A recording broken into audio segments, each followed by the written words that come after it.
क्या आप जानते हैं कि अर्तुगरुल गाजी ने ही दुनिया की सबसे ताकतवर सल्तनत की बुनियाद रखी थी।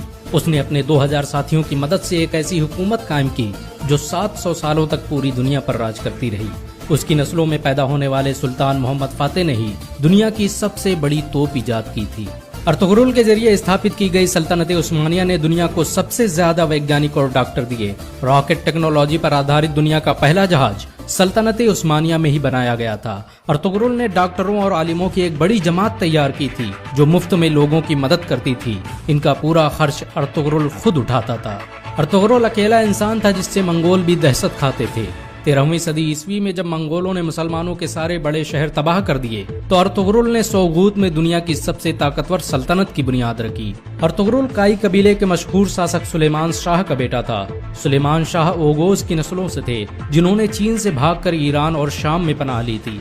आपको ये जानकर हैरानी होगी कि चीन में आज जिन उइगर मुसलमानों पर जुल्म हो रहा है वो ओगोज की नस्लों और अर्तुगरुल के खानदान से ताल्लुक रखते हैं। बहुत कम लोग जानते हैं कि अर्तुगरुल गाजी ने कुरान को अपना संविधान बनाया था। उसकी हुकूमत में सूद और ब्याज के इस्तेमाल पर सख्त मनाही थी। यहाँ तक कि यहूदी और ईसाई भी इस्लामी कानून के मुताबिक तिजारत करते थे। अर्तुगरुल जब अनातोलिया में दाखिल हुआ तो सलीबियों ने मुसलमानों के खिलाफ जंग छेड़ रखी थी। दूसरी तरफ मंगोल बगदाद के 10 लाख मुसलमानों का कत्ल कर चुके थे। लेकिन अर्तुगरुल के आने के बाद अचानक अनातोलिया समेत विश्व का नक्शा ही बदल गया। अर्तुगरुल की शुजाअत और हिम्मत से दुश्मन भी कांपते थे। उसने अपने चंद साथियों की मदद से चंगेज खान की फौजों को घुटने टेकने पर मजबूर कर दिया। सलीबियों और मंगोलों के खिलाफ अर्तुगरुल के जज्बे को देखते हुए सल्जूकी सुल्तान अलाउद्दीन कैकोबाद ने उसे अंकारा की जमीनों का मालिक बना दिया। अर्तुगरुल कुरान के बनाए उसूलों के मुताबिक हुकूमत करता था। उसकी नजर में सब बराबर थे। यही वजह है कि उससे प्रभावित होकर बहुत से लोग मुसलमान बन गए। चंगेज खान के सिपाहसालार और सलीबी कमांडरों ने भी अर्तुगरुल के हाथों इस्लाम कबूल कर लिया। अनातोलिया की सरहदों में आकर अर्तुगरुल ने सबसे पहले सोगूत का किला फतह किया। ये वही किला था जहाँ पर हजारों मुसलमान कत्ल किए गए थे।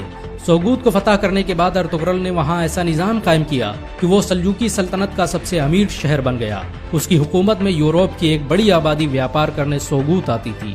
अर्तुगरुल बड़ा ही इंसाफ पसंद था। उसकी तलवार हमेशा म्यान से बाहर रहती थी।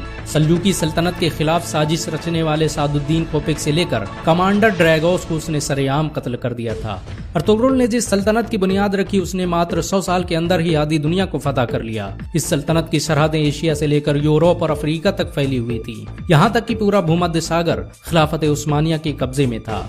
17वीं सदी ईस्वी तक दुनिया की आधी दौलत सल्तनत उस्मानिया के कब्जे में थी। जापान, रूस और फ्रांस जैसे देश तुर्की की खिलाफत उस्मानिया से कर्जे लेते थे।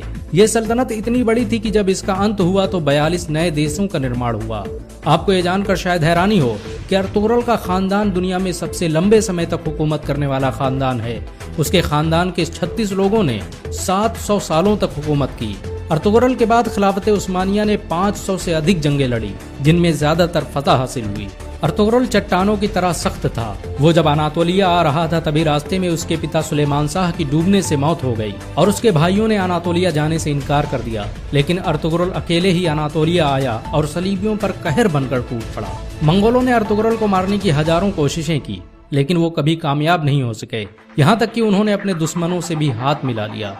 बहुत कम लोग जानते हैं कि सलीबी मस्जिद अक्सा और मस्जिद अल हराम को शहीद करना चाहते थे लेकिन अर्तुगरुल ने मुसलमानों को मुत्तहिद करके उनके मंसूबों को खाक में मिला दिया। आपको ये जानकर हैरानी होगी कि यहूदी 13वीं सदी ईस्वी में ही इजराइल देश की स्थापना करना चाहते थे और इसके लिए उन्होंने मुस्लिम देशों को खत्म करने की साजिशें भी रची थी। लेकिन अर्तुगरुल की वजह से उनके सारे मंसूबे फेल हो गए क्योंकि जब सल्जूकी सल्तनत को खत्म किया गया तो अर्तुगरुल ने अपनी हुकूमत का ऐलान कर दिया। 1923 में जब तुर्की की खिलाफत उस्मानिया का अंत हुआ तो दस्तावेजों से पता चला कि खिलाफत उस्मानिया को खत्म करने के लिए कई 100 सालों से साजिशें की जा रही थी। यहाँ तक कि बहुत से यहूदी मुसलमानों के भेष में मस्जिदों में इमामत करते थे ताकि मुसलमानों के दिलों से खिलाफत की अहमियत निकाली जा सके। अर्तुगरुल ने सल्जूकी शहजादी हलीमा सुल्तान से शादी की थी।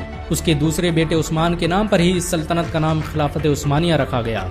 अर्तुगरुल के बेटे उस्मान ने जब तुर्की में उस्मानी करेंसी की शुरुआत की तो उस पर छपने वाला पहला नाम अर्तुगरुल गाजी का था। 2014 में तुर्की के राष्ट्रपति रजब तैयब अर्दोगान के कहने पर अर्तुगरुल की जिंदगी पर एक ड्रामा भी बनाया गया। अर्तुगरुल की जिंदगी पर बना यह ड्रामा इस समय दुनिया में सबसे ज्यादा देखा जाने वाला ड्रामा है। इसे 90 से अधिक भाषाओं में अनुवाद किया जा चुका है और दुनिया के 150 से अधिक देश इसका लाइव प्रसारण कर रहे हैं। अमेरिका ने जहां इस ड्रामे को खामोश बम कहा है, तो वहीं इजराइल इसे दुनिया के लिए खतरा बता रहा है, क्योंकि उन्हें डर है कि मुसलमान कहीं फिर से खिलाफत की बात न करने लग जाएं। सच तो ये है कि मुसलमानों के दिलों में अर्तुगरुल का नाम आज भी जिंदा है। मुसलमान उन्हें आज भी इज्जत की नजरों से देखते हैं। अगर एक मुसलमान होने के नाते आपको गर्व महसूस हुआ हो तो इस वीडियो को लाइक और शेयर जरूर